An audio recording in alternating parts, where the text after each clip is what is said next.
పల్నాడు జిల్లా వేల్పూరు గ్రామంలోని బ్రహ్మనాయుడు కళ్యాణ మండపం నందు వైఎస్ఆర్ ఆసరా 4వ విడత సంబరాల కార్యక్రమాన్ని నిర్వహించారు.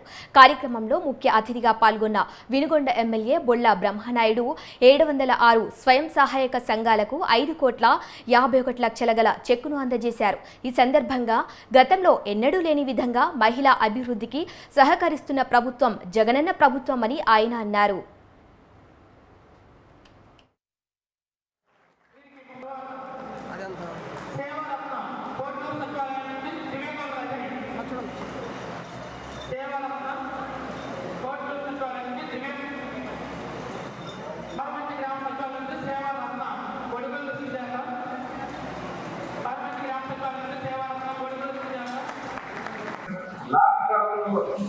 దీని వయసులో ఇది చాలా వరకు లాక్డౌన్లో మంచిది.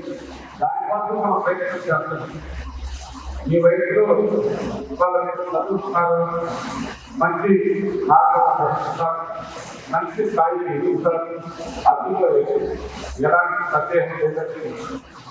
మరి వాళ్ళ జగన్మోహన్ రెడ్డి గారిని చేస్తున్న మంచి కోసం యువతకి మంచి జరగాలని, యువతకి మంచి అవకాశాలు కల్పించాలని, ఆయన చేస్తున్న ప్రతి కుటుంబంలో ప్రతి బిడ్డ బాగా చూసుకోవాలని, వాళ్ళ కుటుంబం బయటికి రావాలని, అది వ్యవస్థ బాగుండాలని, ఆంధ్రప్రదేశ్లో మంచి ఉన్నత స్థాయికి ఎదగాలని ఆయన ఆలోచించి రాష్ట్రం మంచి స్థాయికి వెళ్తే రాష్ట్రంలో ఉన్న ప్రజలు కూడా మంచి స్థాయికి ఎదగలబట్టి మీ అందరికీ సందర్భంగా తెలియజేస్తూ మీ అందరినీ చుట్టూ ఎక్కడికి చెప్పినట్టు మీరందరూ రేపు జరిగే ఎన్నికల్లో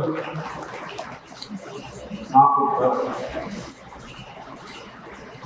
ఈ సహాయ సహకారాలు అందించాలి. దానికి